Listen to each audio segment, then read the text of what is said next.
Hello, Emilio. Good afternoon. Kiko, good afternoon. A big hug. We are going to start the monthly meeting for the month of April. Um, it is titled A Knowledge That Will Transform Your Life, the Deep Understanding of What Time Is, and its Manifestations in Material, Vital, and Spiritual Time. First session. Thank you, Emilio. Thank you, Kiko. Thank you again. And many thanks to all of you, dear friends, for your participation and for your presence. More than one of you.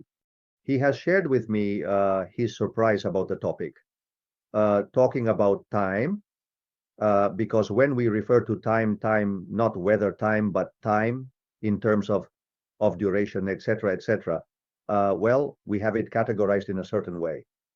And we don't perceive anything else behind it. However, interestingly, behind time, like everything, there is an essence behind the appearance. There is an essence. This also happens in relation to time. And how many times have we mentioned in these monthly meetings that be careful with all the belief systems that we have as implants, or that have been implanted in us and that manipulate our unconscious, the personal, unconscious, and the collective, unconscious. Well, in relation to the so-called time, this is also applicable because, as we will see, a belief system has been established about what time is. And that belief system disregards, banishes, expels, does not take into account other considerations related to time, with a different perception of it and a different experience of it, which, however, since it is not part of common use, is, as I said, disregarded and forgotten. And yet that conception, that vision of time that goes beyond what our belief system establishes, has a depth that even requires us to speak of a time that is not only a vital time, which is beyond the material or mental time that we use so much in our daily lives. We must speak of a vital time, as we will see. But not only that, we must also speak of a spiritual time, an approach to time that reveals how time is related to spirituality and the unfolding of spiritual processes and cycles, something that is talked about very little. And yet, throughout history, those wise men and women, those teachers to whom we often refer in these meetings, have told us very important things regarding time, its meaning, and its spiritual implications. Perhaps as an appetizer, consider the response that Christ Jesus gives to his disciples, which we find in chapter 24 of the Gospel of Matthew, where the disciples ask him, "Master, what will the end of times be like?" And Christ Jesus replies, "No, I am not going to talk to you about the end of times, because life will not end, the earth will not end, humanity will not end. What I am going to talk to you about is the end of this human generation, the last times of this human generation." And a little further on, when he specifies or begins to specify in relation to this, when indicating what the moment of that end of times for this human generation is, he literally says that no one knows the day or the hour. It does not respond. That event does not correspond to something related to what we call time, as we will, perceive, as we will understand throughout this meeting, the material time, but rather it is speaking to us about something different that cannot be brought into that material time. We will see that underlying there, spiritual time is present. Already in some monthly meetings, the differentiation between chronos, drawing on the wisdom of classical Greece, between what chronos and kairos has emerged. Chronos, the chronometer, is where the term chronometer comes from that ancient Greek word. That is to say, chronos is the god of material time, what we translate into calendars, chronometers, etc. But be careful, because there is another type of time, kairos, which is spiritual time, as we will see throughout this monthly meeting. And while chronos has a linear behavior, always the same, successive, on the other hand, kairos, when it comes into play, when it is triggered, is cumulative, it is disruptive, and it is what is behind. The cycle changes, the great cycle changes. In short, I share all this as an appetizer for what I believe will be a very original monthly meeting, and I hope very attractive from the point of view of using and expanding our abstract mind, therefore fostering discernment and giving us a series of wisdom that allows us to live differently. Because when we talk, for example, about living in the present moment, about the practice of the here and now, we are also obviously talking about time. And we are not talking about the uses of time or the prevailing belief systems, but about a different way of experiencing what that time is. In this case, from the direct experience of moment to moment, from instant to instant, of the present moment. We will also be talking about this. But notice that the outline. I am going to develop a, which as always is done, tomorrow, along with the text, you will receive from Kiko, who is always so attentive to coordination and ensuring everything works. Allow me the joke, like clockwork. Well, he is always attentive to ensure everything works like clockwork. Tomorrow, you will not only receive the video of the session on a text that is extensive, as all the texts I rely on tend to be with more than 20 pages, where everything I am about to present is developed. And in that text, you will see, I will now do it verbally in the introduction, that we are going to talk fundamentally about 6 major things. First, we are going to make a series of reflections, observations about the birth of time. Has it always existed? Has it emerged? Has there always been time? Or does it arise at a specific moment? That will be the first thing to address when approaching time, whether time has always existed or was born at some point. From there, we will tackle the big initial question, what is time? What is time? And to answer this question, we will approach time from the perspective of what science teaches us. In this sense, we will talk about a basic approach to the definition of time. And from there, we will discuss the 2 major parameters that science uses when talking about time, absolute time and relative time. We will delve into this in due course. And this will also lead us, still within the second section, where we will try to define what time is, to also talk about continuous time, continuous time. This is no longer a scientific concept, but a philosophical one, but we also need to handle it when trying to answer the question of what time is. And in that approach to continuous time, it will be precisely where we talk about a metaphysical time and discuss the present moment I referred to a few minutes ago. That will be the second block. The first, the birth of time. Second, what is time? Trying to answer this question in the way I just shared. From there, we will enter into a reflection that will open new fields to our abstract mind, which is the perception of time as a line or arrow of time. I believe we are all aware that if we close our eyes and think about time, perhaps its graphic perception is a line, and it is a straight line that advances horizontally, right? This might be the vision that is settled in our belief system. Time as a straight horizontal chronological line where events occur one after another. But we are going to question that vision and also talk about time as a straight line. Yes, but not horizontal, rather vertical. Not horizontal, but vertical, which means that events do not happen one after another, but being time a straight vertical line, all events are happening at once, although it may be difficult for our mind to understand. Therefore, we will also talk about time as a straight, vertical, instantaneous line, as opposed to the dominant perception of time as a straight, horizontal, chronological line. And not only that, but speaking of time as a line, what if it is not a straight line? What if the real approach to what time is a circular line, that is a circle, not a straight line, but a circle? I remind you, and we will see that throughout history, we have been told about the eternal return, that is time as a circle that returns to itself, and also about the cyclical vision of time that advances in a spiral. That is, it is not a circle that is always looping on itself, but it advances circularly, and those circles it creates ascend like a spiral, an open and growing spiral. All these reflections will place us in perhaps a more accurate approach to time, and we will see it in the third block, which, as I mentioned, has the line or arrow of time as its backdrop. From there, we will enter the fourth block, where we will talk about mental time and vital time. Certainly, when we approach time from scientific contributions, which are enormously respectable, of course, but they are limited from the point of view that it is a mental perception of time. But time has a manifestation which we have in front of us that is not mental, which is what nature is continuously telling us. And that is what is called vital time.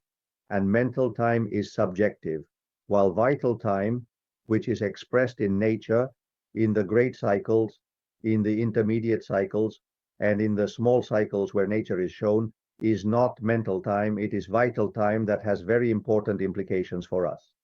There are currently some schools, like the School of Time, which is based in the Spanish town of Alcoy, that insist a lot on this, on the importance of vital time, because sometimes we are so immersed in what are chronometers and calendars that we forget that those chronometers and calendars should be at the service of natural cycles, the cycles of day and night, the cycles of the moon, for example, the cycles of the ocean under the influence of the moon, etc., etc.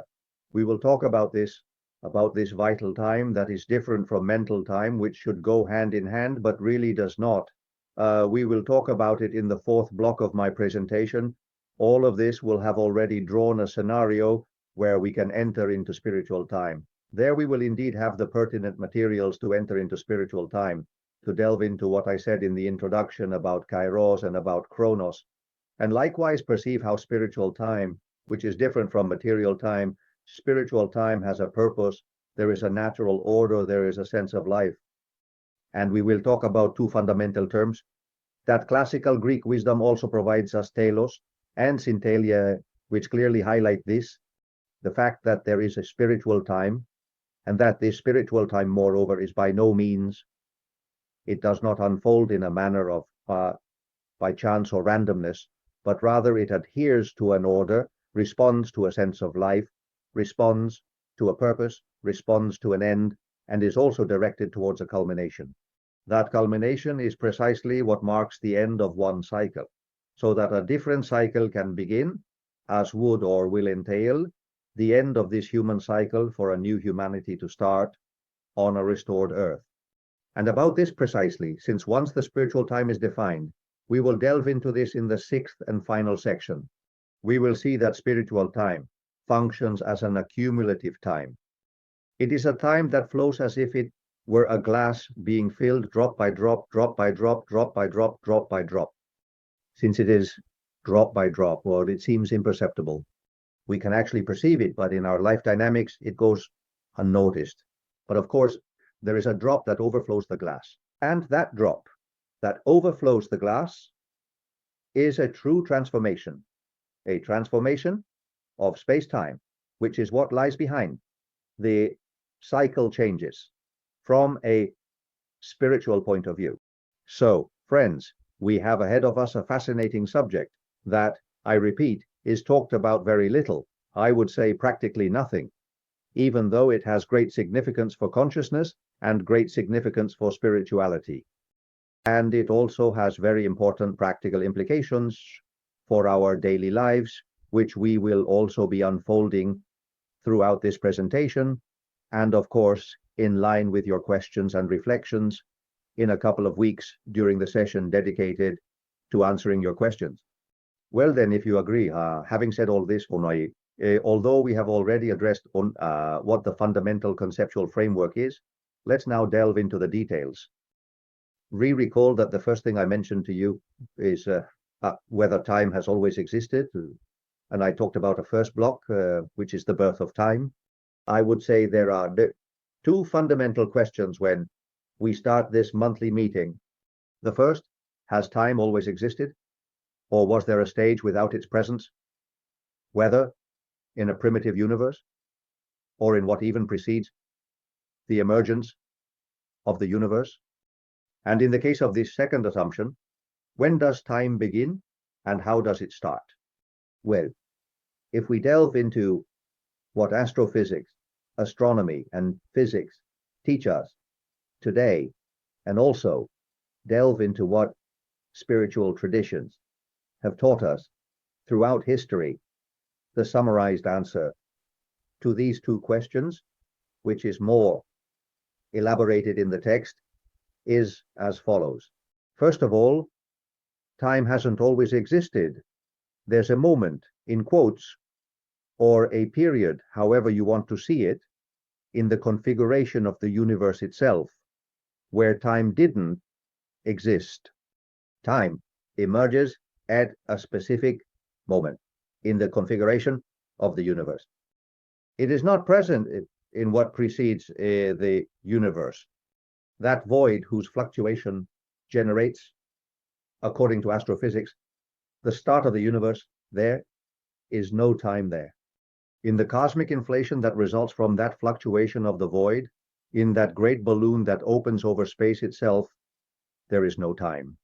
In the reheating process that occurs in that cosmic inflation, there is no time.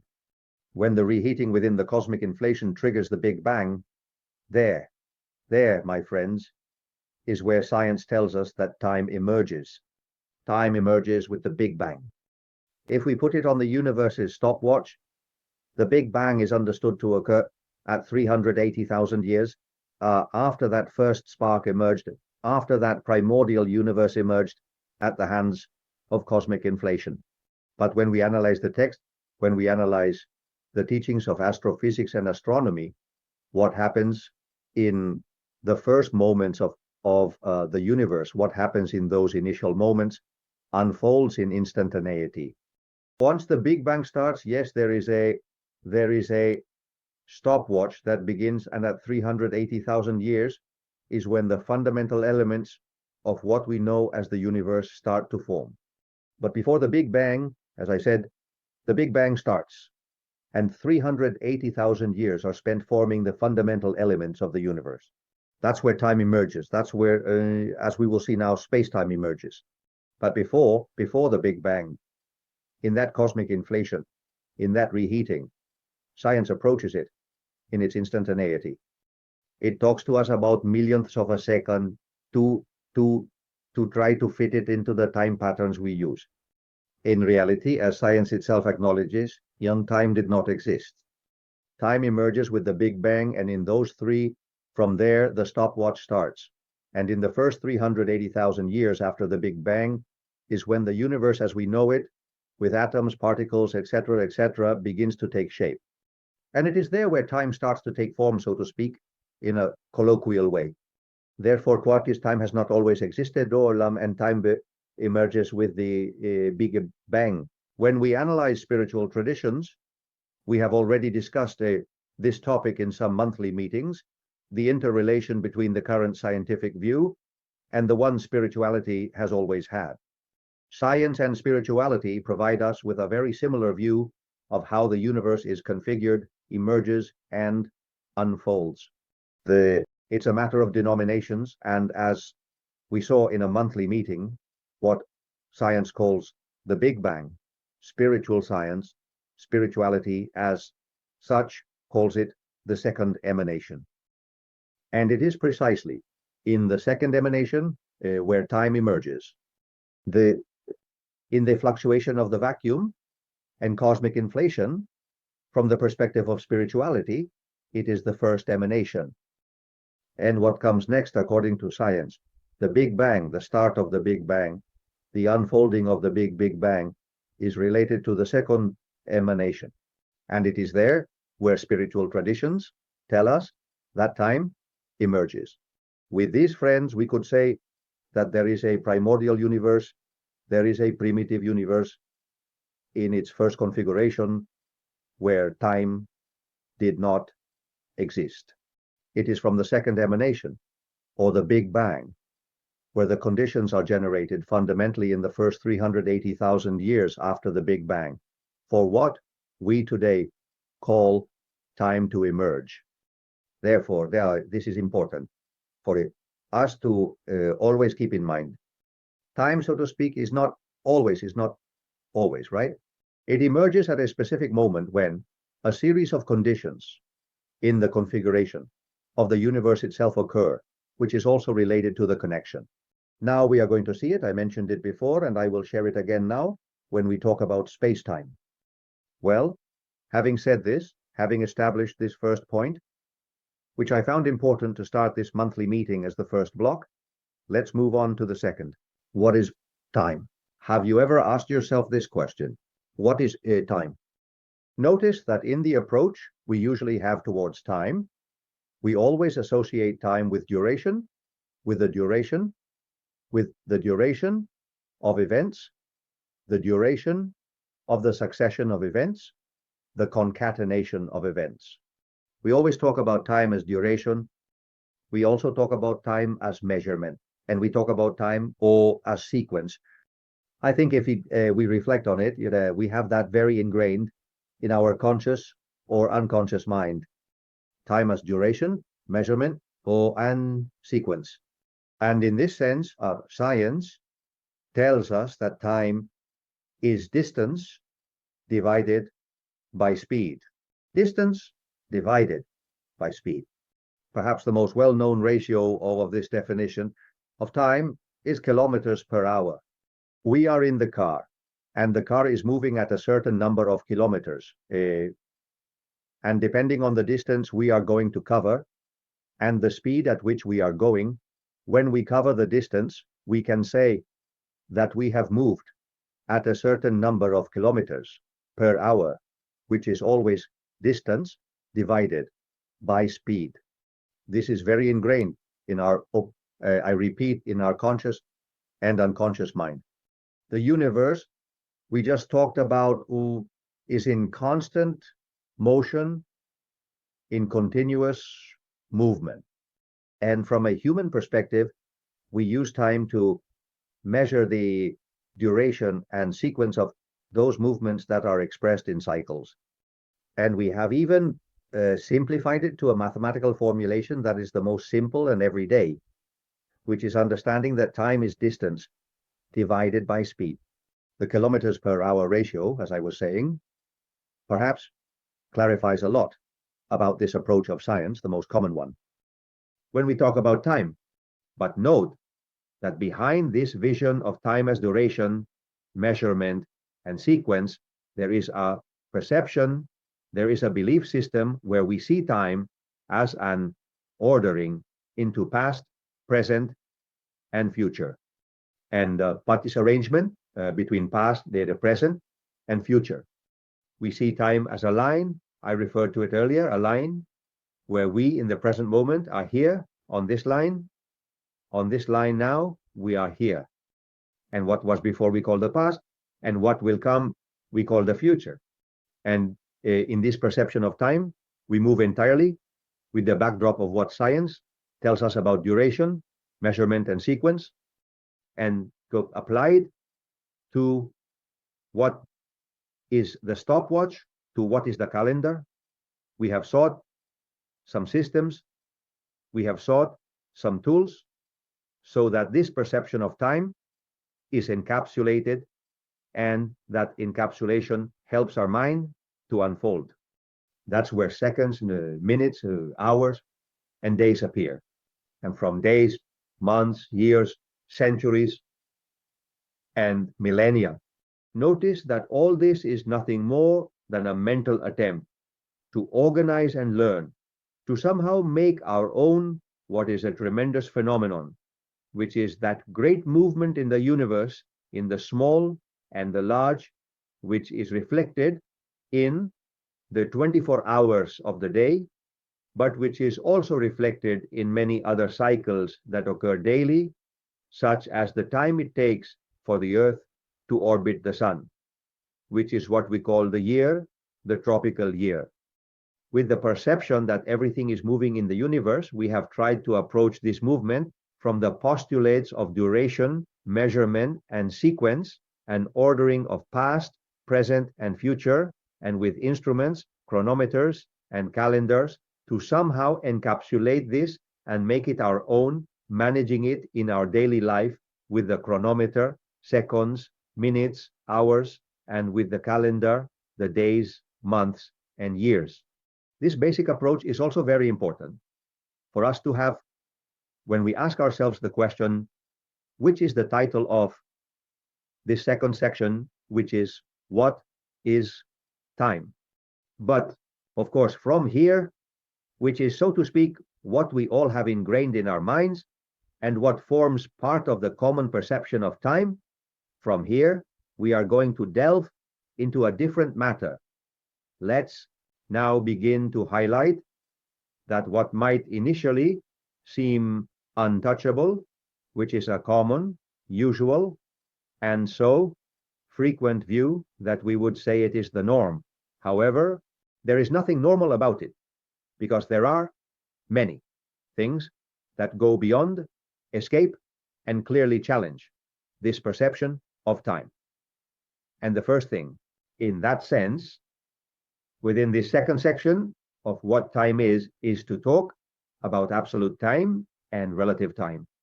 Surely you have already heard about it, the debate, so to speak, about whether time is a parameter, something absolute, or if time is relative. Well, science itself has been evolving in this regard. For example, in classical mechanics, Isaac Newton's formulations estimate that time is invariant for any observer. That is, time is, I literally read the Principia, that is, the main book by Isaac Newton, Philosophia Naturalis Principia Mathematica. And in that text, Newton tells us that time is absolute, true, and mathematical. True, true, and mathematical. And from there, in this text, from Newton's principles, we are told about three major metric references: duration as a reference to time, length as a reference to space, and mass in relation to matter, the mass of a substance, of a body. And on these fundamental parameters, all of classical mechanics, I will go back, all of classical physics is established.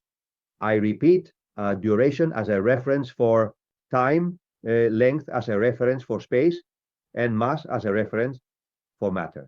And from there, I insist, the contemplation of time as something absolute, true, and mathematical, and that it does not depend on the observer, but time is the same for everyone. This perception is called into question, starting with Maxwell's equations at the end of the 19th century, and above all, it completely changes at the beginning of the 20th century, with the theory of relativity, both special and general. These absolutely spectacular scientific contributions that Albert Einstein brought to the table.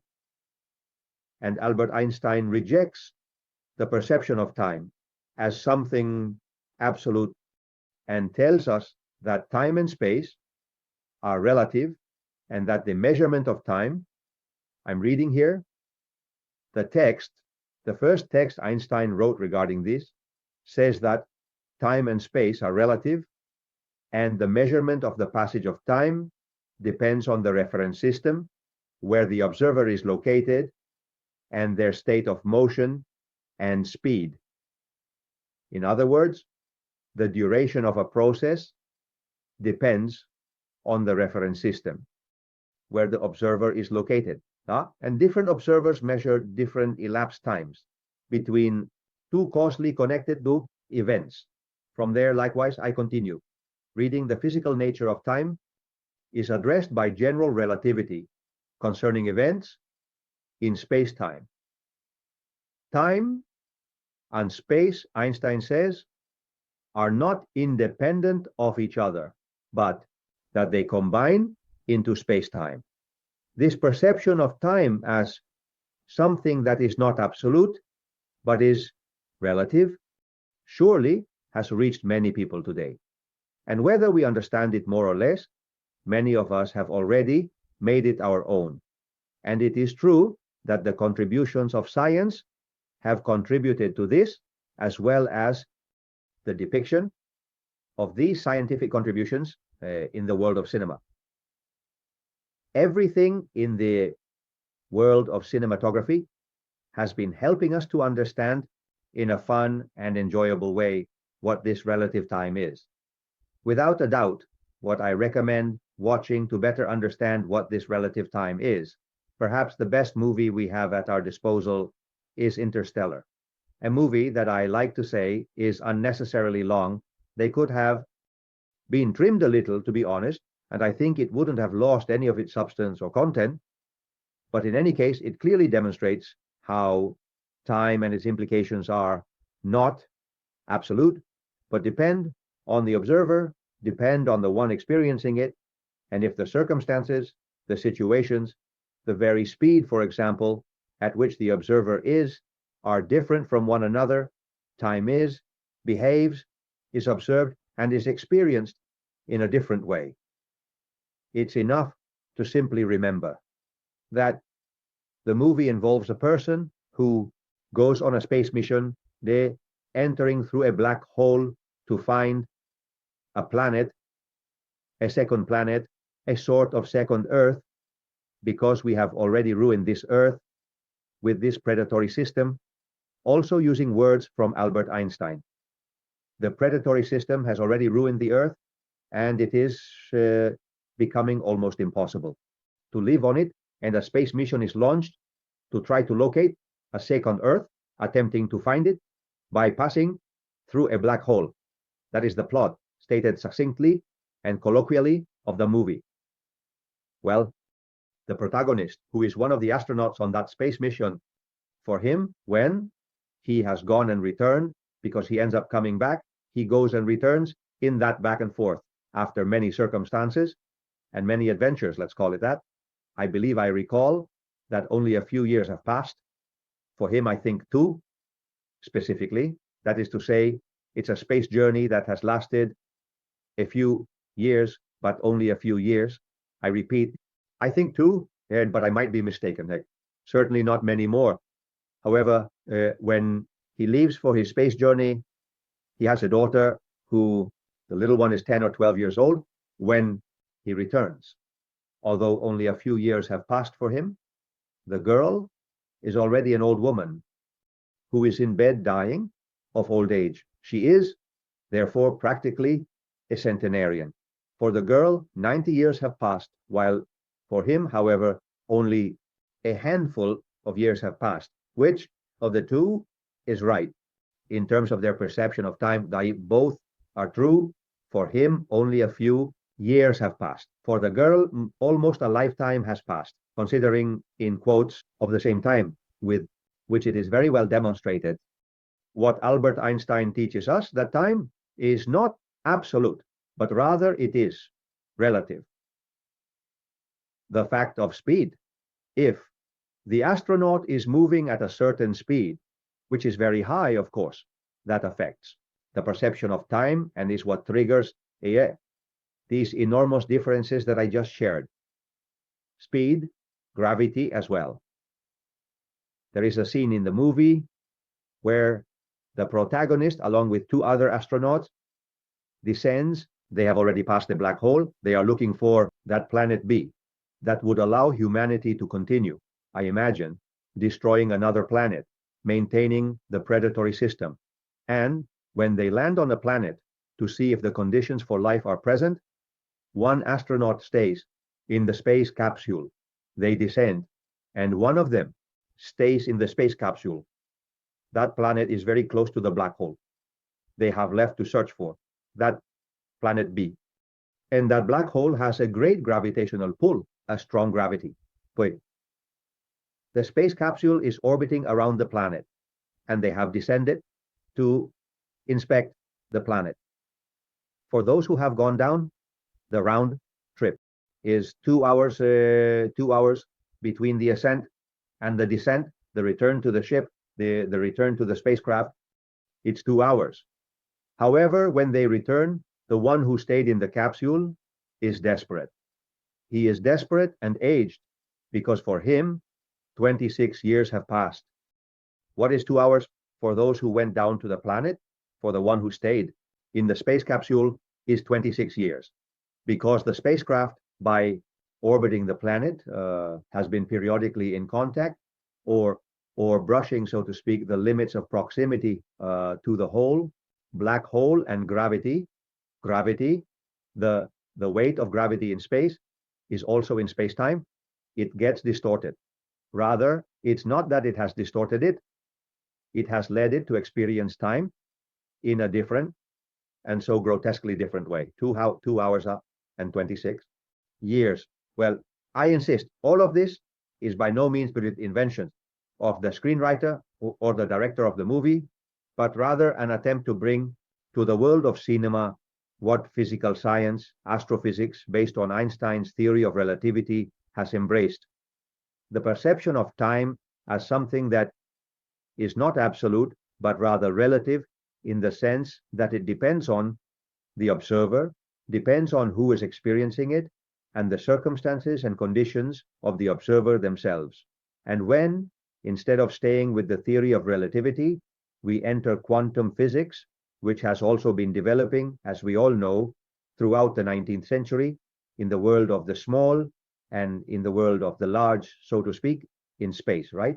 Which, what the movie Interstellar is about, these series of things occur in the world of the small, of the infinitesimally small, in the world of small particles. The phenomena are even more curious, so to speak. And there, quantum entanglement fits very well. You know that quantum entanglement tells us that two particles that have a connection between them, but we separate them, and we separate them not just a little, it can be thousands of kilometers, millions of kilometers, light years of distance between particle and particle. When we move, when we affect the spin, the rotation of one of those particles, the other immediately experiences the effect, the impact we are making. We flirt with A, allow me the expression, and instantly, even if it is millions and millions and millions of kilometers away, B also has the same impact, also experiences the same impact on it. This leads us to a perception of immediacy in the world of the small, in the world of the infinitesimal, which we obviously do not have when we contemplate the macro, or when we contemplate it through the theory of relativity, or when we contemplate it through what is astronomy and what is physics in general. Without a doubt, relative time helps us understand great events, the unfolding of time and space, and in the world of particles, we are encountering surprises. Like this quantum entanglement that is being talked about more and more. It is true, friends, that we are talking about in quantum entanglement from the world of the infinitesimal. That should not be applied to our world, in quotes. It doesn't happen that way. The rules of the infinitesimal quantum world are different from the reality we are in. But in any case, it opens up an understanding and helps us to make a series of reflections and also a series of questions that are very, very, very interesting when we are approaching time. And notice that if all this is already powerful in itself, in this second segment, I was not only talking about in the presentation I made, I was not only talking about absolute time and relative time. I also mentioned continuous time. Continuous time. And continuous time is a contribution from spirituality. I would say it is the first contribution from spirituality and consciousness that appears. We have said before that spirituality also teaches us that time has not always existed, that it arises from the second emanation, what astrophysics calls the Big Bang. Yes, there we have already talked about the spiritual. Okay? But in this breakdown, in this approach to time, continuous time can be said to be the first major contribution, unique, that differentiates it from science, from what is related to consciousness, and what is related to spirituality. What is this? Continuous time. Continuous time is the perception of time as a metaphysical time, which is a continuous present moment. Time is a continuous present moment. What is the eternal? A continuous present that unfolds in eternity. No, it is time, moment by moment, moment by moment. This is what is, or what underlies in the perception of the here and now, and the practice of the now, realizing that time beyond the scientific activity. That it has in its sense, we cannot reject it, it has in its sense about relative time, absolute time, etc., etc. But beware, that because consciousness, metaphysics, spirituality have always spoken to us about an approach to time, yeah? Which is what we are doing in this second segment, an approach to time. And in this approach, to define what time is, metaphysics, consciousness, spirituality speak to us of continuous time, a continuous time that does not see time as an arrangement of past, present, and future, but rather as a present moment that unfolds.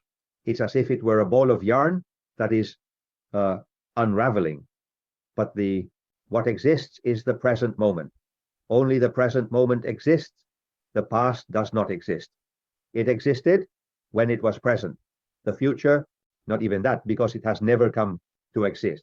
What exists is the present moment, and that present moment, the importance given to it in metaphysics, in consciousness, and in spirituality is very great, friends, because it also provides us with very important lessons to understand the essence that is beyond appearance.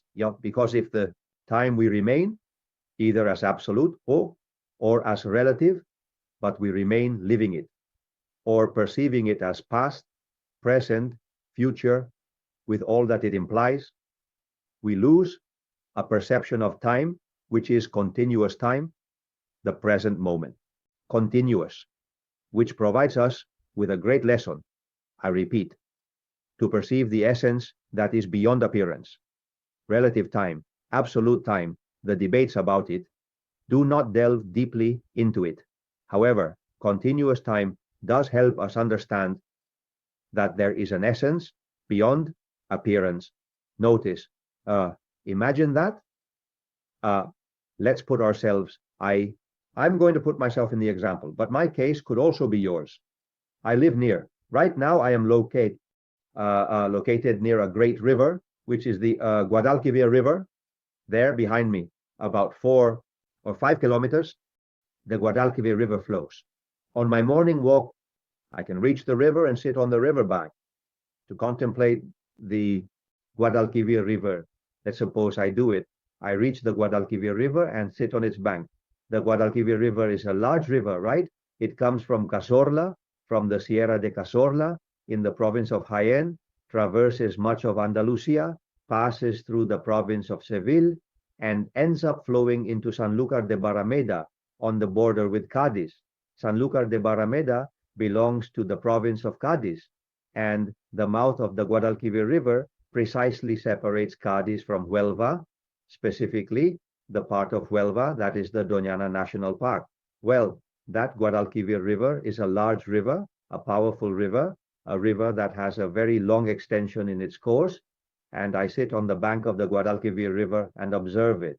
I observe it. By observing it, I can perceive that from moment to moment, the river is different. The water keeps flowing. The water I look at this instant, in the next instant has already passed.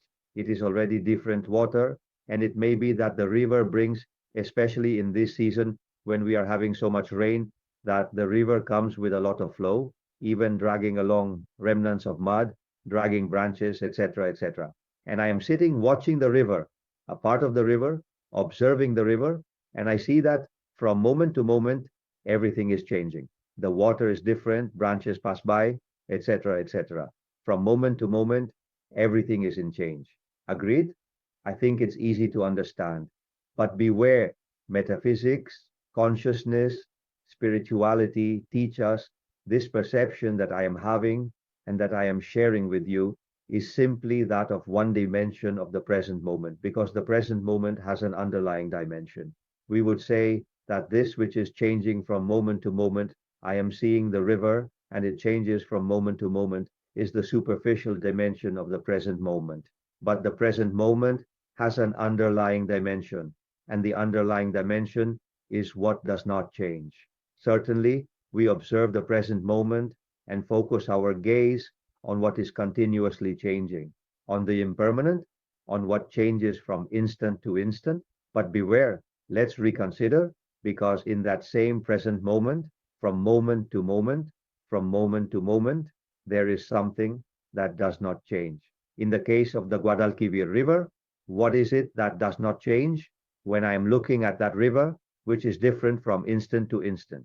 What remains? The river. What remains is the river. Yes, from instant to instant, the water is different, branches pass by, etc., etc. There is continuous change. But beware, there is something that does not change. The river, the river, the river. There is the river. It has been there for thousands and thousands of years. This is interesting, eh?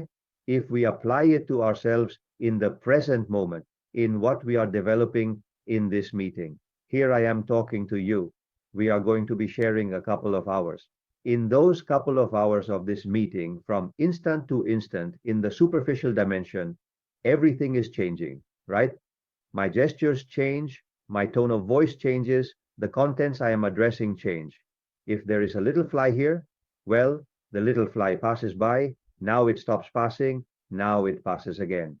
That is to say, in the present moment, I am experiencing continuous change from moment to moment throughout this monthly meeting, throughout this presentation. But what is there in that present moment? Although there is a perception of change, what is it that does not change? That I am, that I exist, that I live. When I began this presentation, it is me, and when this presentation ends, it is still me. 2 hours have passed, but I was, I am, and I will be when the presentation ends. What is it that does not, is what does not change? What is the two, a subya, a deep underlying dimension of the present moment, being what is? We could say in this sense that the superficial dimension of the present moment is the being.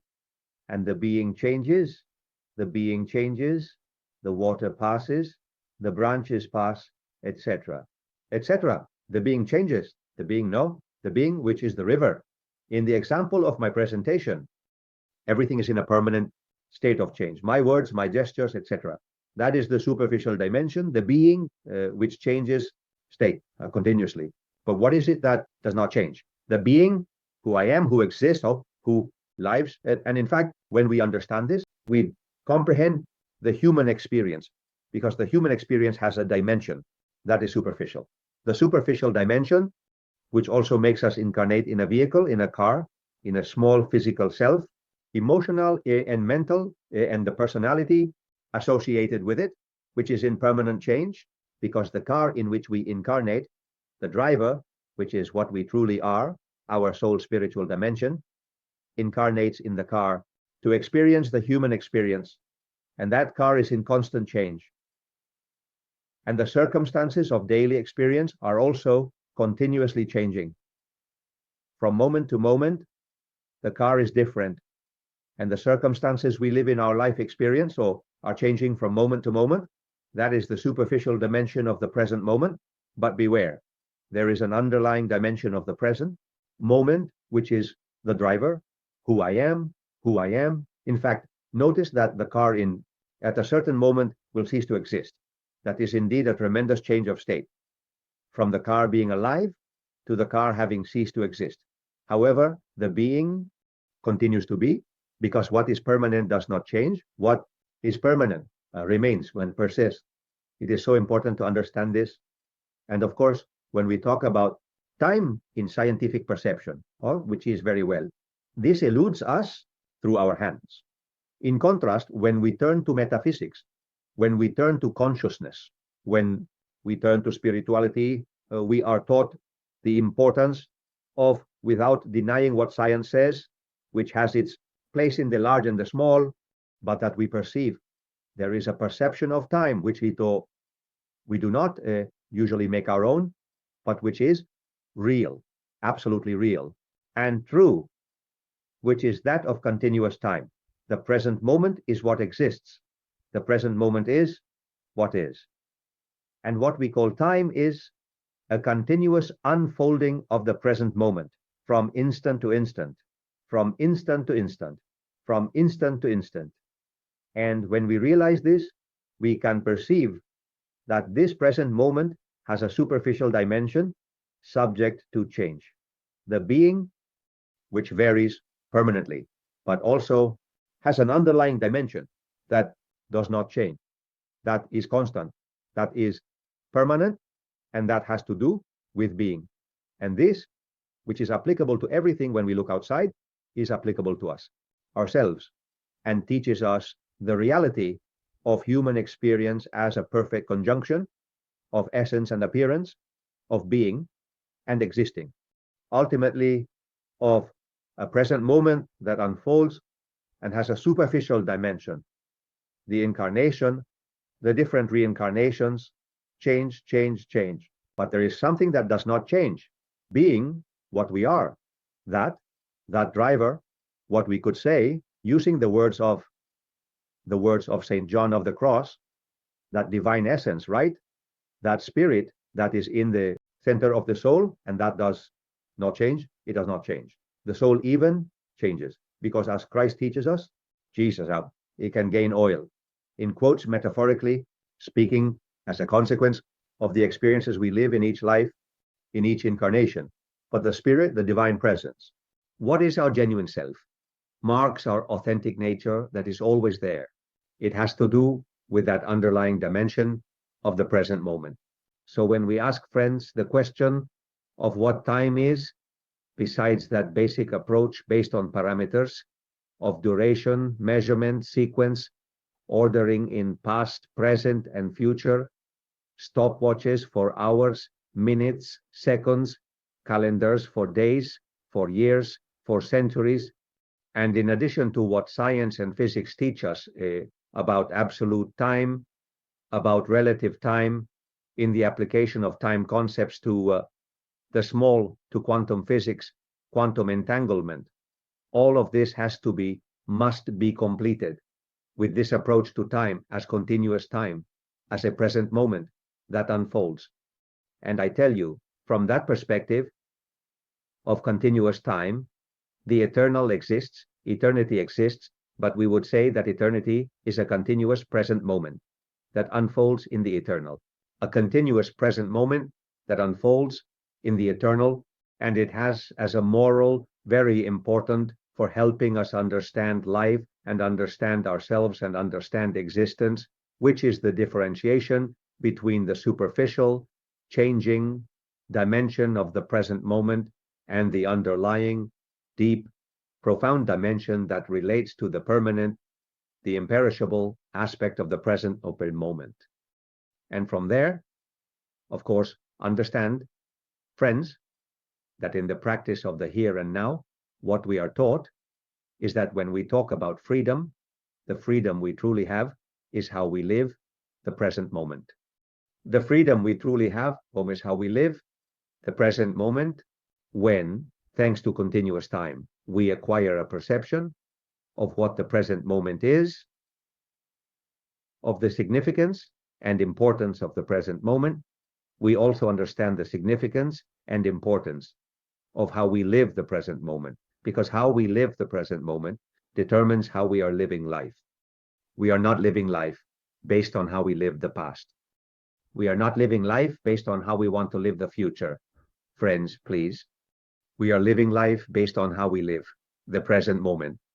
And that's it. And we deceive ourselves a lot by looking back and looking forward and paying very little attention to the here and now. But truly, life is only lived in the here and now. And I am living life in the way I am living it in the here and now, that present moment that unfolds from instant to instant, from moment to moment. Hence the importance of how we live the present moment. Because depending on how you live the present moment, you are living life. And this highlights the value of attitude with a C, the attitude with which we live the present moment. This is so important. With what attitude are you living the present moment? Because depending on the Paco attitude, I repeat, with a C, attitude with which you live the present moment, that's how you are living life. The rest are the mental fictions. With what attitude are you living the present moment? That's how you will be living life. Notice that there are psychological studies that tell us, depending on the attitude with which you live the present moment, the vibration of your attitude, the vibrational frequency of your attitude, we can live the present moment with a loving vibration, a compassionate, empathetic vibration, with joy, with enthusiasm, with a zest for life. But we can also live the present moment from moment to moment, with sadness, with confusion, with anger, with anxiety, with a worship of speed. These are very different ways of living the same present moment. And it depends on you with what attitude you live the present moment. And psychology studies tell us, depending on the vibration of the attitude with which you live the present moment, so will be your thoughts and emotions, because thoughts and emotions have the same vibration as the attitude with which you live the present moment. Thoughts and emotions do not arise by chance. They are intimately connected to what is being experienced in the present moment, and to the attitude, to the vibrational frequency, to the color, if you want to put it in a more graphic way, to the color of the attitude with which we are living the present moment.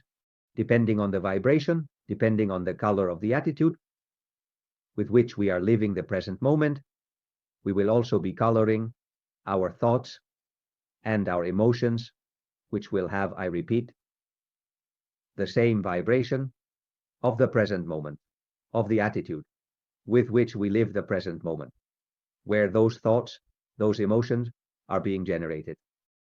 But what those psychology studies teach us does not end there. The vibration of the attitude defines the vibration of your thoughts and your emotions. But be careful. Your thoughts and emotions lead to, in the reality of your life, in the reality of your daily life, in the actions and reactions and omissions. Actions, reaction, omissions. And those actions, reactions, and omissions will have the color, the vibrational frequency of your thoughts and emotions, which have the color, the vibrational frequency of the attitude with which you are living the present moment. So your actions, reactions, omissions have the vibrational frequency of the attitude with which you are living the present moment. The present moment. But it doesn't end there, because of course actions, reactions all keep repeating, right? This is what is called the formation of habits. And in our life, there are habits. So what are those habits? Well, they come repetition, pattern of actions, reactions, omissions, so habits have the color, have the vibrational frequency of those actions, those reactions that keep repeating. But those actions and reactions, as we just shared, have the color, have the vibrational frequency of the attitude with which we live, or the present moment.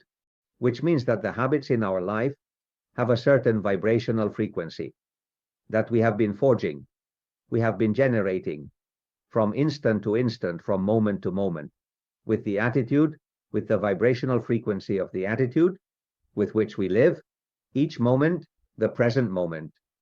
And we could say, finally, that the habits that have been established in our life mark and define our character, the character that each one of us may have.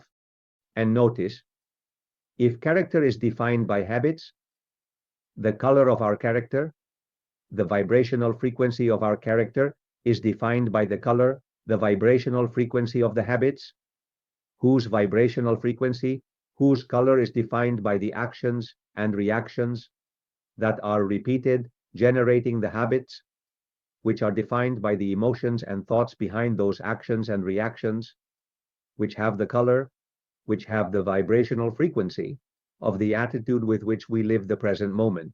That is to say, when we finish the journey, it turns out that the character each of us has a tone, has a vibrational frequency, has a color that has been forged with the attitude in which we live the present moment. So, friends, in consciousness, from a spiritual perspective, it is very important to give a lot of importance to the here and now, we must give it importance and also strive to live the here and now with the highest possible vibration, because this highest possible vibration from moment to moment has this entire chain like domino pieces that fall and ultimately end up creating the habits of our life and our own character. All of this is taught in the metaphysical vision, in the conscious and spiritual vision of time from the perspective of continuous time.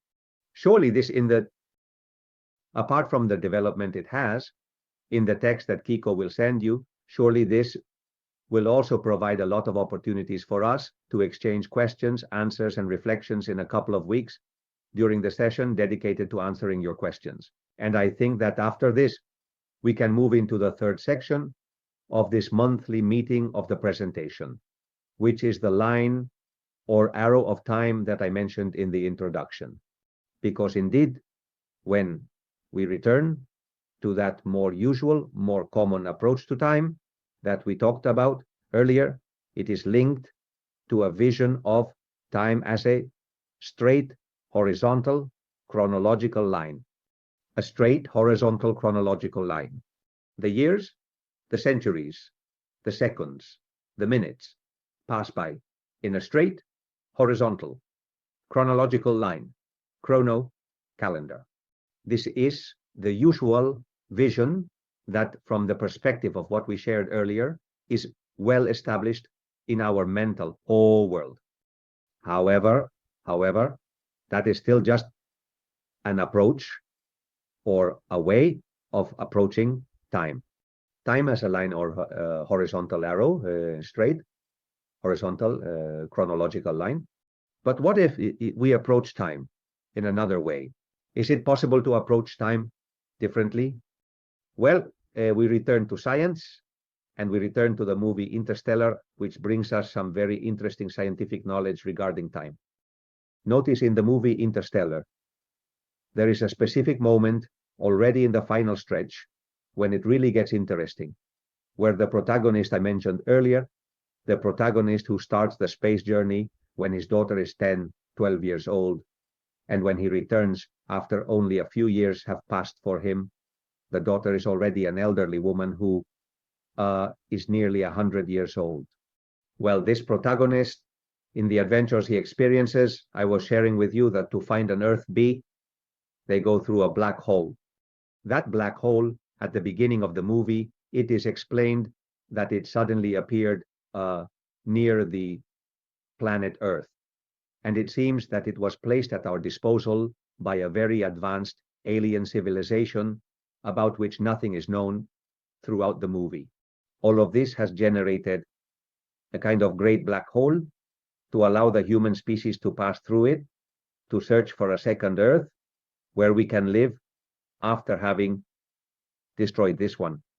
And that alien civilization has, so to speak, that deference towards us by generating that mechanism, that instrument, which is the black hole, to be able to travel to the other end of space, to the other end of the universe, searching for a similar planet, an Earth B. In the movie, nothing more is said about this alien civilization. The plot of the movie is not about this. Well, when the movie has already developed quite a bit, when we are entering its final part, through the adventures that this gentleman experiences, everyone dies. Everyone who goes on the space mission dies except for him. And he ends up trapped in the black hole. And being trapped in the black hole is precisely what prevents him from dying. Thanks to being there in the black hole, that's why he doesn't die. But of course, inside the black hole, how does time work? Is there time inside a black hole? This is not. Science is currently unable to answer that. What is certain is that the movie uses this as a basis for the idea that the kind and empathetic alien civilization, which has created the black hole as a tool for us to travel to the far reaches of the universe, let's say, takes pity on the human who has been caught in that black hole and creates a habitat, creates a scenario where he can survive. And in that scenario, they create, time must be present because that civilization knows knows that we live in terms of time. No, the movie doesn't delve into it, but they live by other parameters. I don't know if interdimensional or what they might be, but they live with different parameters. But since they sympathize with the human who has been left in the black hole, inside the black hole, they create a scenario where there is time so that this person can somehow have a frame of reference. Now, since the alien civilization lives with different perceptions, when they generate time, they don't create it as a horizontal chronological straight line, but rather as a vertical straight line. Not as a horizontal straight line, but as a vertical straight line. But of course, the horizontal straight line, which is how we see time, is chronological.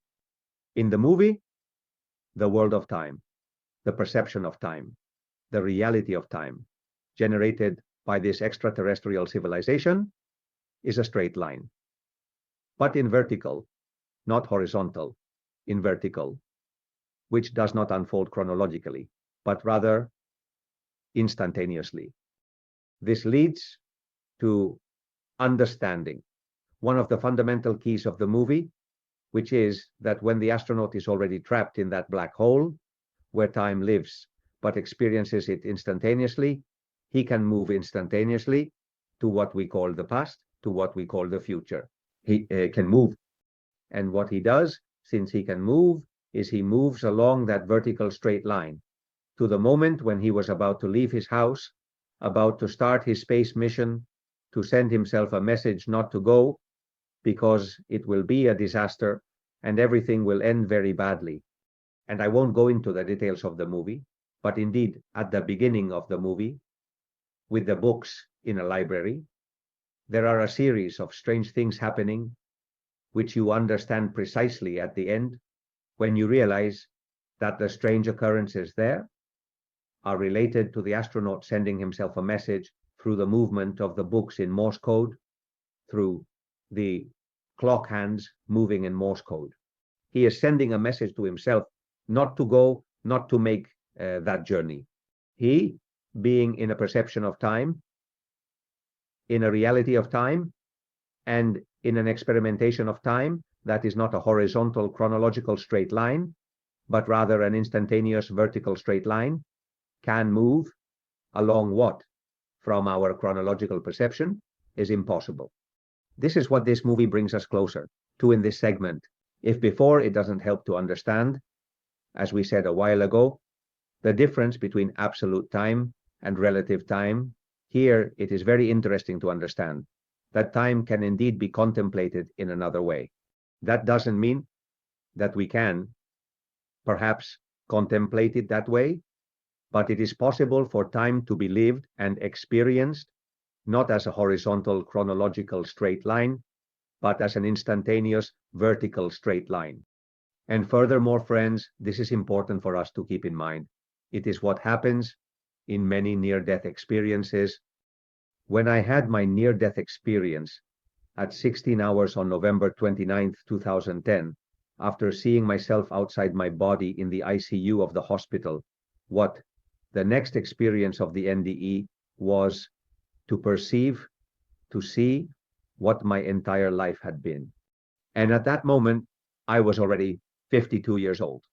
I perceived what my entire life had been in an instant. It's not that I saw it as a succession of events in a chronological horizontal straight line. No, I saw it whole in an instant.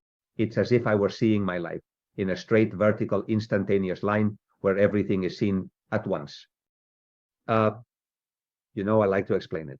I say because in other monthly meetings, we've talked about this, but I like to explain it. There is an upcoming monthly meeting where we will talk precisely about life beyond death. And this experience is as if we had our life on a chip, and with a glass of water, we drank, swallowed the chip, and bam, immediately in your mind, you saw your whole life in great detail. And the interconnections that exist, like doors that close, open a door that opens another door. How it is, this doesn't happen by chance, but rather it led to this and led to that. In short, this perception of the straight vertical, instantaneous line that the intellectual film teaches us, inside the black hole as a simulation of time that the extraterrestrial civilization generates for the one who has been trapped in the black hole, is very similar to what happens in many near-death experiences. So notice, we are talking about the most common vision, let's say the horizontal chronological straight line, but we are also talking about the hypothesis of time as a vertical instantaneous straight line, which is precisely what occurs in the context of near-death experiences, in addition to being explained in movies like Interstellar. But in any case, friends, this is still a straight line, whether horizontal, chronological, or vertical, instantaneous, it remains a straight line. But here we return to metaphysics. Metaphysics, philosophy have spoken to us about the possibility that the reality of time is not a straight line, neither horizontal nor vertical, but rather a circular line, a circular line. For example, this is what the ancient Greek philosophers of the Stoic school thought. Stoicism holds the idea of what we might call the eternal return, and that is time is like a repetition. Events repeat themselves. We could say that life, each person's life and life in general, and the cosmos in its entirety, is like a Groundhog Day, where evidently with a different scale, Groundhog Day is happening continuously. This, although it may surprise, is a philosophical perception that is not far-fetched. There are great philosophers who have delved into this. Fundamentally, as I said, the Stoic school, and I leave it to your consideration. I do not make this perception of time as eternal return my own, but it helps us understand that we can also approach time not as a straight line, horizontal or vertical, but circular. In philosophy, we are told that contemporarily, one of the defenders of the eternal return of this time as a circular line that unfolds always upon itself, always permanently, one of those defenders was Friedrich Nietzsche. You know that the work of Friedrich Nietzsche is one of my great passions, and Friedrich Nietzsche does not by any means say or defend the eternal return. What Nietzsche does in one of his works is take the eternal return as a provocation. It's not that he defends the eternal return, but he takes it as a provocation. It's not that he defends that our life is a kind of Groundhog Day on a larger scale, but he uses that as a provocation. Specifically, Nietzsche tells us, and I think it's a very interesting reflection, friends, that each of us should have with ourselves. Nietzsche says, if in a dream the devil appeared to you and that devil condemned you, that devil put you in a dynamic where you are going to live your current life always in the eternity of eternities. And if the devil appears and the devil subjects you to a situation where the life you are living, now you will live eternally, ask yourself this question. What would you think about it? That news that you are going to live the life you are living now eternally, how or what does it seem to you? What does it bring to your mood? What does it bring to your mind? I can ask myself, I am living as this Emilio, and if in eternity I were to always live as this Emilio, and if I were to repeat, it's the eternal return Groundhog Day. And if I were to repeat the life of this Emilio, but once and again and again and again, for ages and ages, for millennia and millennia, for eternity, how would I feel? This question, this issue is posed by Nietzsche, not to argue that it is so, but as a provocation to shake us up. What kind of life are you leading? Think, what if your current life were to be repeated permanently in eternity? What if you were condemned, in quotes, or blessed to repeat your current life permanently for eternity? What comes to your state of mind? What comes to your emotional world? What comes to your mental world in the face of this hypothesis? This reflection is powerful because the vast majority of people are terrified by this idea. They are terrified by the idea that their current life, living as they currently are, in my case, repeating over and over and over again the life of this Emilio, terrifies most people, or at least many people. And that is the provocation Nietzsche seeks to make us consider changing our lives. If repeating your life, the life of this Emilio, terrifies you, change your life. Don't settle. Be careful with this. Do you realize the provocation? On the other hand, if we are living a full life, if we are living a conscious life in fullness, with enthusiasm, facing each day with eagerness, etc., the answer might be different. Well, always repeating life as Emilio is a bit boring, but hey, if I'm living life as Emilio, it's giving me fulfillment, it's giving me enthusiasm, it's not so terrifying, right? It's not so terrible. This is why Nietzsche presents the idea of the groundhog, the idea of the eternal return, not because he advocates it, but as a provocation that I wanted to share with you all, because I think it's interesting to shake us up and maybe to make some changes and transformations in our life, in light of the hypothesis Nietzsche presents that all our becoming over the next millions and millions and millions and millions and millions of years would be to repeat life with the personality, with what today is the Emilio of the moment, repeated many times. This idea is interesting. It relates to time as a circular line. But be careful, because what metaphysics and spirituality really offer us is not a vision of time as a circular line. Always the same, always the same, always the same, always the same, always the same. This is the idea of the eternal return. Instead, what is proposed is the hypothesis that time is indeed a circular line, though, but it unfolds upward in a spiral. Do you understand the difference? It's not the same to be here going around in circles, the same circle, as the fact that each new turn is already at a different level, at a different level, at a different level. This is precisely the spiritual perception that will open doors to the spiritual time we will talk about in a few minutes. That spiritual time has this as its backdrop. Time, rather than appearing as a straight line, resembles a circular line. The true time, the time that is in the essence, so to speak, beyond the appearance. But that circular line is not repetitive. Rather, it forms an ascending spiral, much like what happens to consciousness, much like what happens or should happen to our spiritual evolution, an ascending line that unfolds in that ascent through cycles, with the circles representing cycles we mentioned a while ago, and now we will return to it in more detail.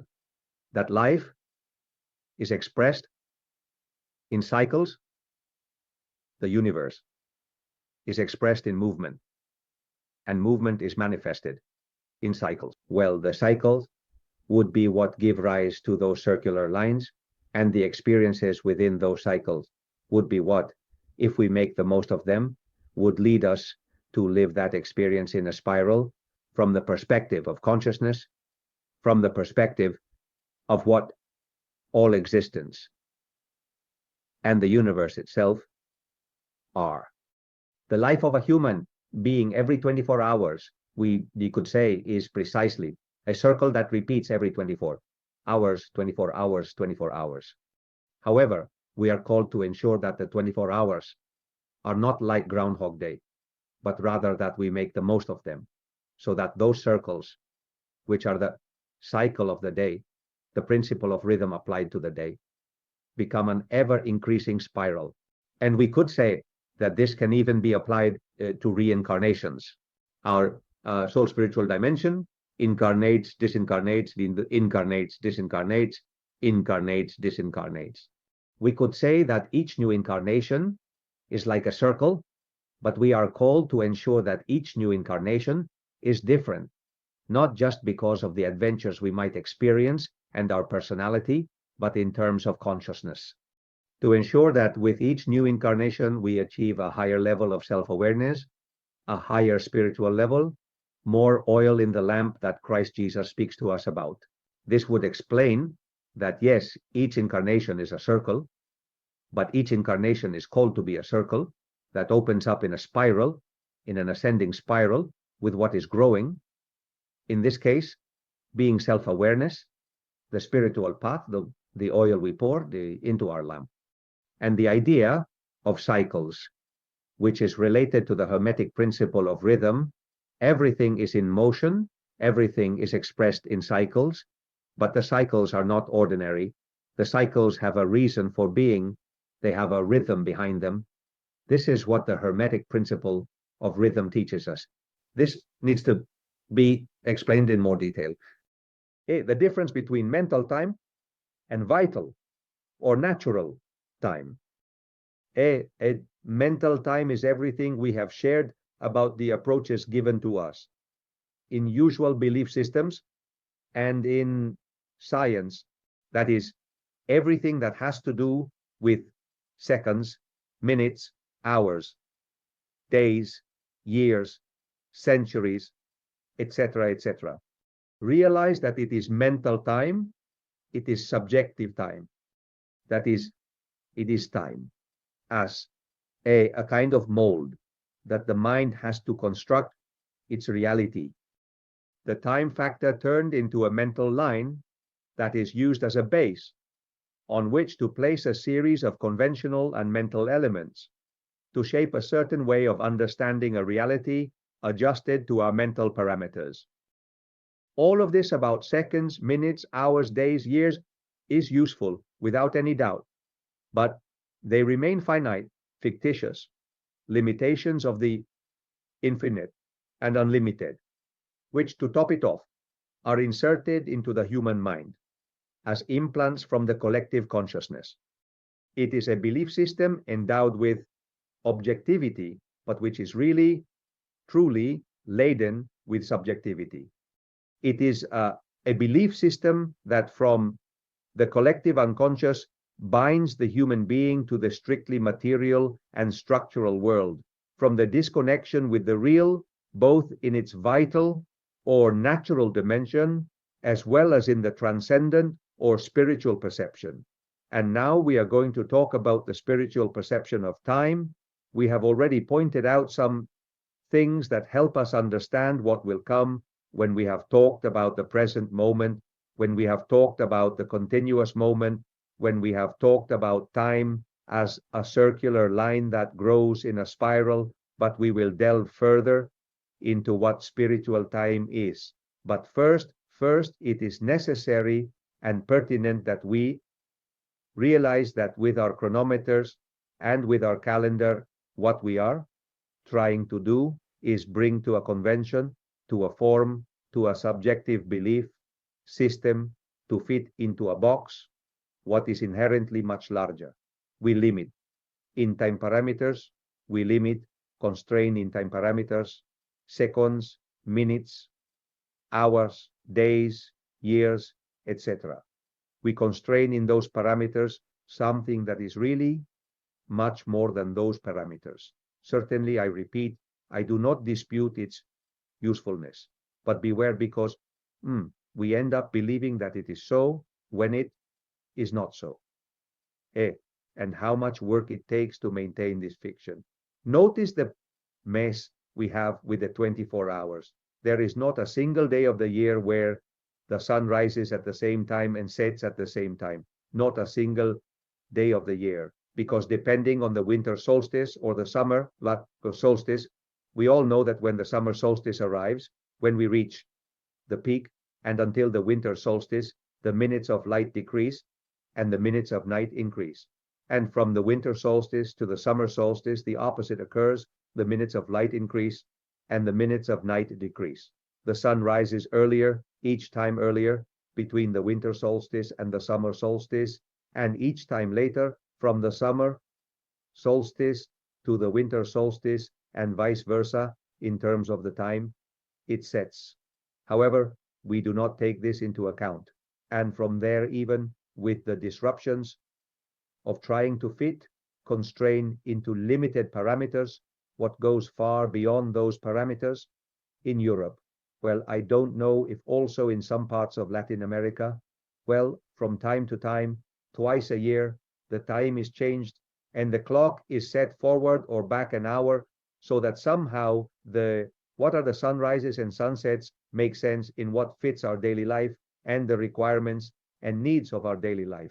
These messes we have with the time changes, the fact of all these adjustments and readjustments highlights that what we call time are really cycles, vital cycles, in this case, day and night, that we try to constrain to limited parameters in temporal keys. But those parameters burst. The seams of those parameters burst permanently. And I repeat, they are socially useful, yes, but please, let's not believe they are true, because then we mentally self-limit, and that makes it difficult for us to understand things that we have already shared up to this point in this presentation, and things that are to come next. The truth, friends, is that space, the entire universe, is in motion. That this movement is not chaotic, but rather has an order that is embodied in the principle of rhythm, as the Hermetic principles teach us. In this sense, there are major cycles, there are medium cycles, and there are minor cycles. Minor ones, for example, are what we call hours, what we call seconds, but from a vital point of view, the minor cycle, so to speak, would be day and night, which we have constrained into 24 hours. But there are many cycles, as I mentioned earlier. The cycle, for example, of the tides, high tide and low tide, right? Every day. There are 4 changes regarding those tides, or what are the lunar cycles, right? With the full moon, the new moon, the waxing and waning cycles, the biological cycle of women. We could say that these are also minor cycles. It is understood that the year, the time it takes for the Earth to orbit the sun, we start talking about an intermediate cycle. But of course, there are larger cycles. Larger cycles like, for example, how long it takes for the solar system, in which Mother Earth is located, to make a complete turn around the galactic center, what is called the galactic year. How long it takes for the solar system to make a complete turn, just as the Earth does around the sun, the solar system as a whole, around the sky, the galactic center, and of course, astrophysics tells us that it takes between 225 and 250 million years. We would say that here we are talking, evidently, about a very large cycle, in quotes. And this is the reality. The reality is that the sun rises and sets, and we incorporate that into the framework of chronometers and calendars. The reality is that the Earth revolves around the sun, and we incorporate that into the framework of the calendar. The reality is that the solar system as a whole revolves around the galactic center. And all of this is what we have incorporated into chronometers and calendars, not in an objective way, but subjectively. That inclusion, that putting into the drawer of the chronometer and the calendar what are natural rhythms is mental time. And vital time is realizing that those cycles are there and not losing sight of those cycles, because the chronometer and the calendar are useful. I won't tire of saying it, for our daily life. But please, let's unite it. Let's unite it with the understanding of natural cycles. The fact that a person sets the alarm for 7 in the morning, please, don't lose sight of the fact that 7 in the morning is not the same 365 days of a year. That at 7 in the morning, the sun will rise earlier or later, depending on the time of year. And that needs to be integrated into life. We need to know what time of year we are living in that regard. It's not the same for your alarm to go off and it to be daylight as for your alarm to go off and it still be night. And the alarm time is the same, but the sun, depending on the solstices, as we mentioned before, moves in a different way.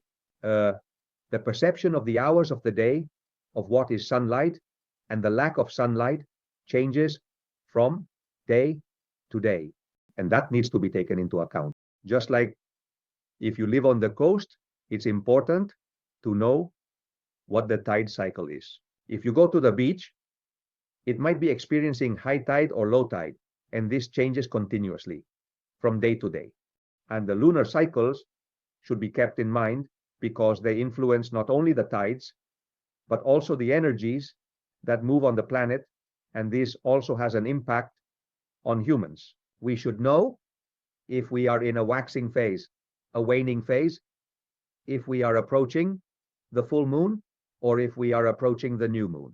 It's just common sense that we should have this integrated into our lives, as well as from the perspective of the great movements in the cosmos, which somehow relate to, right? Astrology tries to teach us, it tries to show us the different energies that move through the positions of the various celestial bodies. The zodiac, with all its relativity, are things we should keep in mind and not constrain our minds to the subjectivity of the calendar and the clock, but open it much more. Friends, that is what I share with you, and I share it as a humble piece of advice.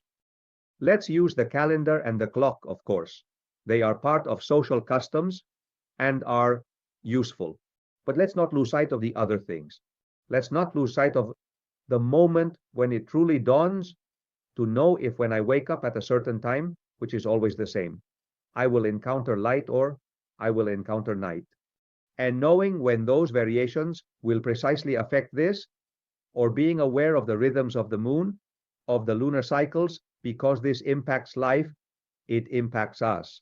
Not to mention other cycles that sometimes manifest in total or partial eclipses of the moon or sun. This type of information, this type of knowledge, we should make it our own and not confine ourselves to the narrow framework of the stopwatch and the calendar, forgetting everything else. This is the great lesson of considering vital time, which goes beyond mental time, limited to stopwatches and calendars, and helps us to contemplate the reality of life. A reality of life, I will not tire of repeating it, that is expressed through the principle of rhythm, is expressed in cycles, and those cycles have an impact on us. It's not the same when you wake up at 7 in the morning, whether it is day or night. It's not the same. The fact that there is daylight will make you face that moment, face the first moments of that day in a different way than if it is night. It's not the same whether we are in a waxing or waning moon, whether we are in a new moon or a full moon. It's not the same, friends. It's not the same whether we are astrologically in one type of star position or another. It's not the same. And all of that, we forget, we set aside through our mental conventions about time. That's all well and good. But please, let's not forget the other. Let's not forget the other. From there, let each one reflect on it. Reflect on it with yourselves. And surely in the section for answering your questions in 2 weeks, we can delve deeper into it. And all of this leads us to keep moving forward. So far, notice, friends, that we have been talking about the birth of time. Then we talked about what time is, the basic approach, absolute time, relative time. That relative time also finally linked to what is time in quantum physics. We have talked about continuous time, the present moment, the two dimensions, superficial and underlying of the present moment. We have talked about time as a line, but be careful, as a straight horizontal chronological line or a straight vertical and instantaneous line. The straight horizontal chronological line is the one we have completely ingrained in our daily lives as a belief system. NDEs, on the other hand, speak to us of a straight, vertical, and instantaneous line, when we recall in an instant the life we have lived. But metaphysics, philosophy, and spirituality speak to us of a circular line, the idea of eternal return as a repetitive circular line, like Groundhog Day. Nietzsche's provocation, which I mentioned earlier, I believe is very suggestive for us to think about. And also, from the perspective of that circular line, spirituality teaches us to view it not as a repetitive circular line, but as one that grows in a spiral. And the very unfolding of our experience on the human plane through reincarnations, each reincarnation would be like a kind of circular line, but one that is not repetitive. Each reincarnation is a different personality and is meant for us to grow evolutionarily, to gain oil, to ultimately gain self-awareness. And we have finally talked about the importance that mental time, calendars, stopwatches, etc., have in our daily lives. But please let us realize that truly time is expressed through movements. Movements are manifested in cycles through the principle of rhythm. And those cycles are not indifferent to humans. They have repercussions on us. And when we are only focused on time adjusted in a mental key, on calendars and stopwatches, we lose it.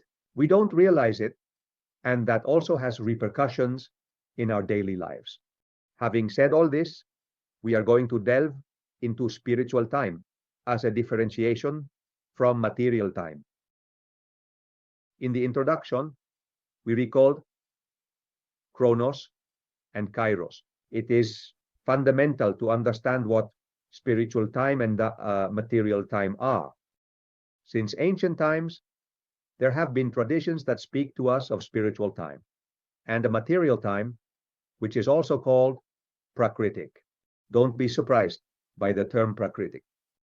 Prakritic is related to matter in all its manifestations. That is what is Prakritic, so to speak.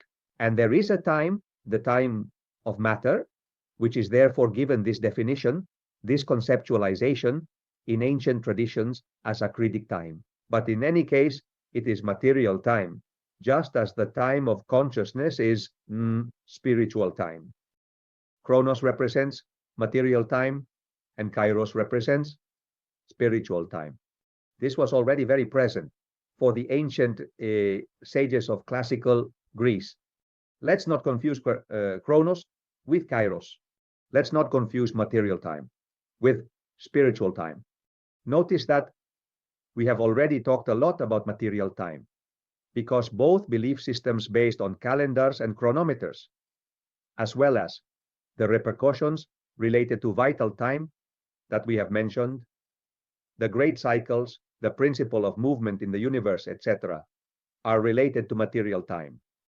They are related in one way or another to what the Greek sages call Chronos. But alongside all of this, there appears a time of a completely different quality, which goes beyond mental time, beyond vital time, which is spiritual time expressed through the term Kairos.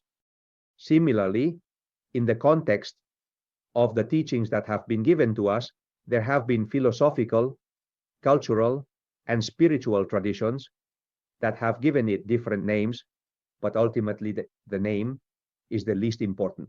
For example, in Latin America, in the Mayan tradition, Chronos was given the designation of time and Kairos the designation of no time. Time in the Mayan jargon resembles the Chronos of the classical Greeks, and the Kairos of the classical Greeks resembles what the Mayan tradition calls no time. And notice that what is being conveyed to us, both by some and by others, as well as by all these traditions, is the following.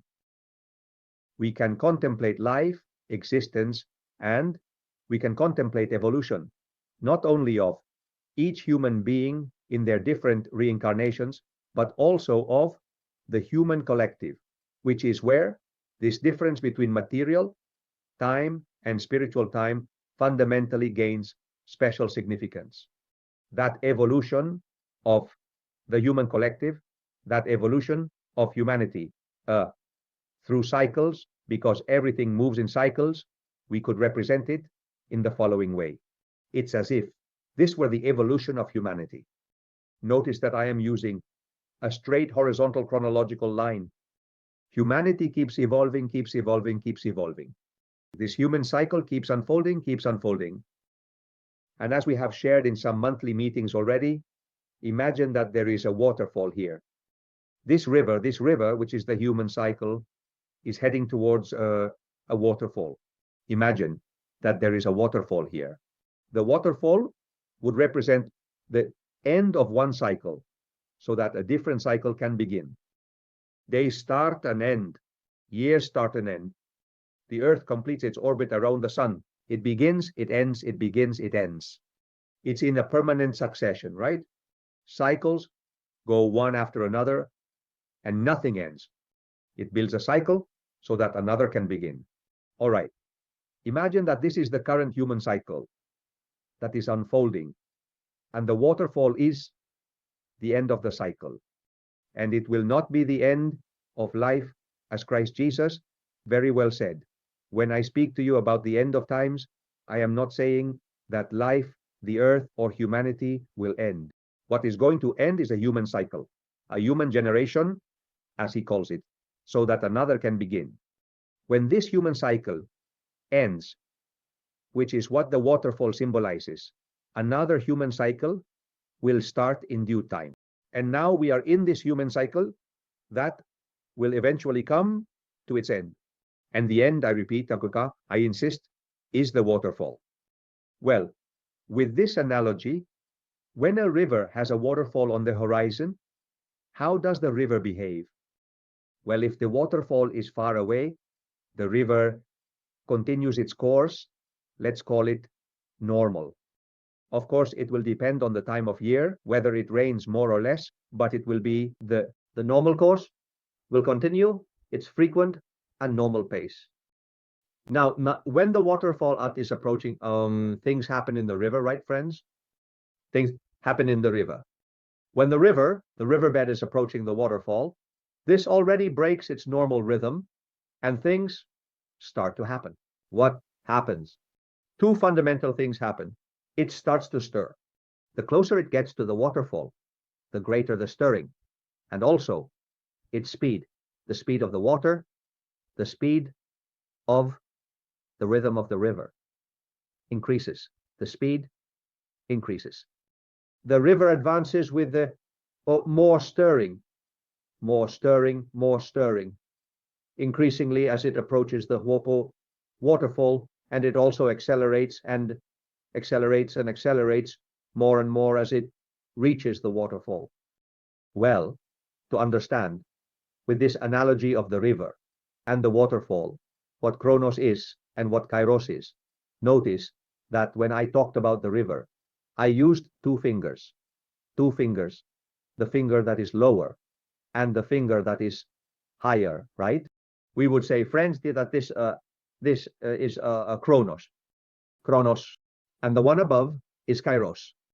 When the river is far from the waterfall, Chronos is the one in charge, and Kairos is sort of crouched down. Kairos is kind of in the background. Material time, when the waterfall is far, is the one in charge, the protagonist. And the spiritual time is there, it's there, but it's as if it's in the background. When we get closer to the waterfall, everything changes.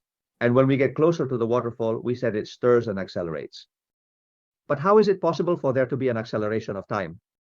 Chronos knows nothing of acceleration. The stopwatch, the calendars, they know nothing of acceleration. Minutes are minutes, hours are hours. And what is this acceleration? This acceleration and this stirring are because we are approaching the waterfall that marks the end of the cycle, so that a new human generation, a new human cycle can begin. And the acceleration and stirring occur because here it is Kairos who takes the lead, the one who remains lurking, the one who is now in the background is Chronos, and the one who takes the lead is Kairos. The approach to the end of the cycle makes spiritual time the protagonist, and chronological time is the one that remains lurking. This is precisely why the Mayans speak of time and no time. In what sense? In the sense that what we call time is Chronos. But there is a specific moment the end of the cycle, the approach to the end of the cycle, where Chronos remains lurking and Kairos takes the lead. This is what the Mayans call no time. No time. Why? Because it can no longer be measured by calendars and clocks. Because Chronos is no longer the protagonist. Chronos is now lurking. Time should no longer be measured in terms of calendars and clocks. It must be perceived in a different way, and that is why they speak of no time.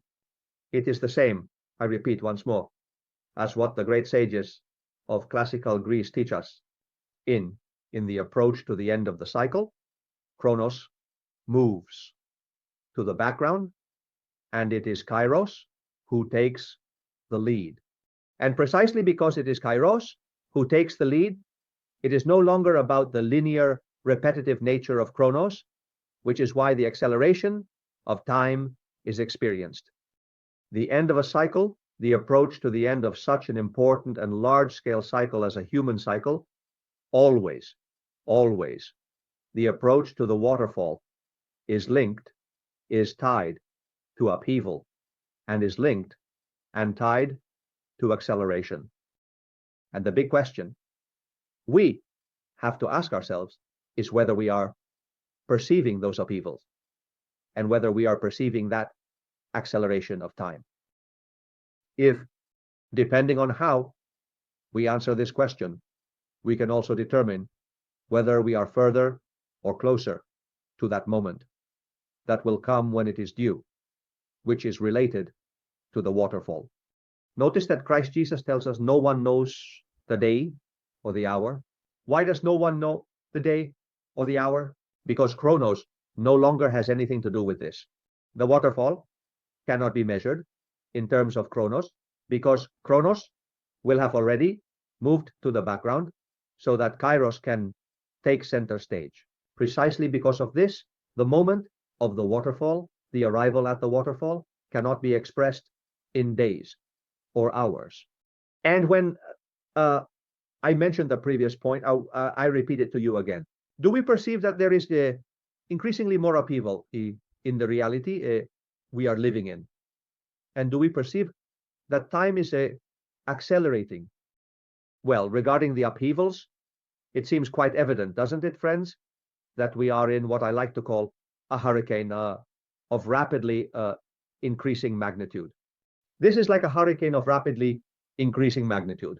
The upheavals, the contractions, are increasingly greater and continue to grow and continue to grow. And all of this is filled with a great context of instability, of insecurity, where some also try to take advantage of it to generate fear and so on and so forth.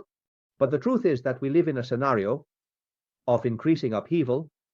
This is one of the characteristics of the moment when we are approaching the waterfall, when we are living through the last times that Jesus Christ announced for this human generation. And regarding the acceleration of time, well, there are many of us who do perceive that time has accelerated.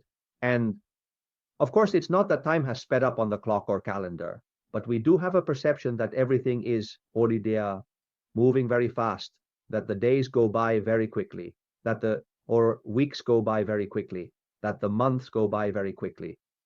To put it in terms of the Northern Hemisphere, not long ago we experienced the winter solstice, and we've already experienced the spring equinox, that not long ago we were in winter, and now we are in spring. In terms of the Southern Hemisphere, not long ago we were in summer, and now we are already in autumn. Everything is moving so fast. We perceive that everything is very accelerated. Of course, we look at the clock, we look at Chronos, and the days are still days on the calendar and on the clock. The seconds, the minutes, the hours remain the same. However, we perceive that everything is moving very fast. This perception that everything is moving very fast is widespread, friends. As you know, I travel to many places. I also give not only lectures, but classes to people, let's say of a younger age, because I came to think, well, this might be a subjective perception of mine, right? That since I have gray hair, being older in quotes, I might perceive perhaps that my perception of time changes, and I perceive that time is moving faster, but I have shared this with hundreds of young men and women between 25 and 35 years old. And it is a very widespread perception and does not depend on age. There is a very significant percentage, at least of people who are drawn to what relates to consciousness, to the world of consciousness, who are perceiving that there is an acceleration of time. And that acceleration of time is related to spiritual time, with the presence of spiritual time taking center stage. If there are upheavals and we perceive an acceleration of time, it is because it is spiritual time. It is Kairos that has taken the spotlight, and Chronos has been left crouched as if withdrawn. And if Kairos has taken center stage, it means that when the end of the cycle for a new cycle to begin is not far off. We cannot put it on the calendar because it does not correspond to Chronos. No one knows the day or the hour, but we must be attentive to the signs, as Christ Jesus also taught us, insistently and masterfully. Be attentive to the signs, not setting dates on the calendar because it escapes Chronos, but be attentive to the signs. And certainly the upheavals and acceleration are two major signs. And all of this, moreover, friends, in the context of what is spiritual time, is explained by the great sages, by the great masters, and that, of course, this is not by chance. That behind it, there is an order of cycles, a cycle that unfolds, that reaches its end, so that a new cycle can begin. When we are living a cycle, that cycle already contains within it the trigger of what is going to emerge, the trigger of what is going to begin, the trigger of what is going to start. This is related to a natural order with a sense of life, with a purpose. It also has an evolutionary purpose and will also entail a culmination. And that culmination, and this is the last thing we need to share in this session, this culmination is the transformation of space-time. That is to say, when the waterfall arrives, there is a radical transformation. So radical that now that we are here before the waterfall, now that we are here, what will come after is very difficult for us to fit in, foresee, and integrate, because it is an enormously radical transformation. In the Christian tradition, it has been announced to us that after the waterfall, the parousia, right? As we have shared in many monthly meetings, which is what the waterfall is called, a new humanity will emerge on a restored earth. And we are given some clues about what this new humanity on a restored earth will be like. But at the same time, we are taught that it will be so different, that here, with our belief system, with our mental self-limitations, it is very difficult for us to understand what it will be like, what the parameters of that new cycle will be, that will open after the waterfall, after the parousia. What we do need to be aware of is that it will be a new humanity with a much higher vibrational frequency, because it will be a new humanity that will have the precise and necessary frequency to live in harmony with a Mother Earth that is raising her vibrational frequency.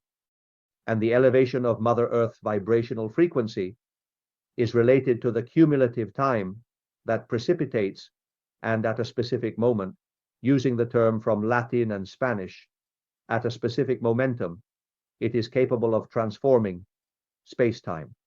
The accumulative time that, as I mentioned in the introduction, unfolds drop by drop. It's like a glass of water, Baki, that fills up drop by drop. When Kairos comes into play, we could say that this dripping starts to increase.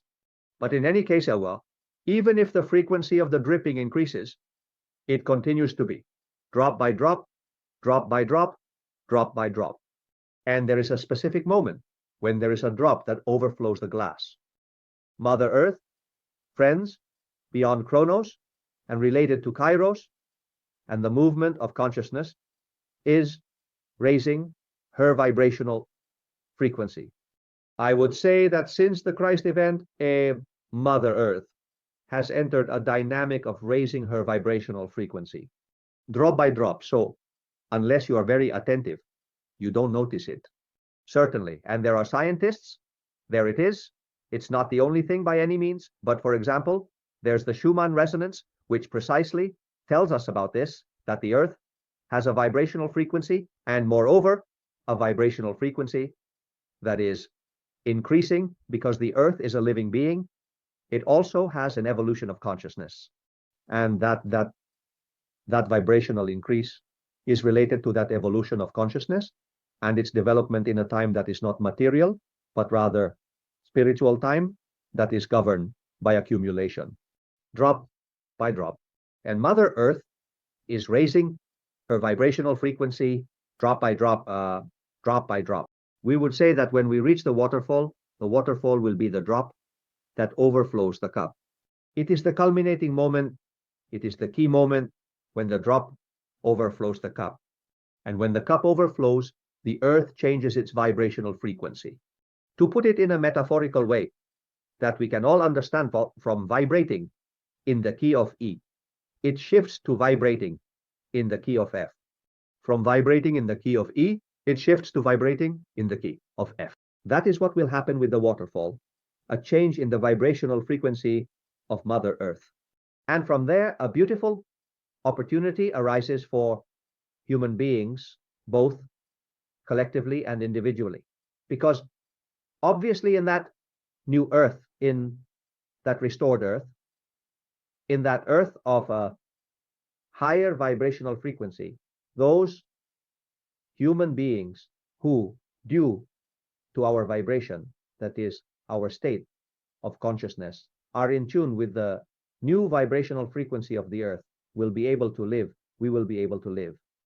Returning to oneself, if at the moment of cumulative time where the glass overflows, the waterfall, the parousia, Mother Earth, shifts from vibrating in the key of E to the key of F, you and I to live on that new Earth and be part of the new humanity in our state of consciousness.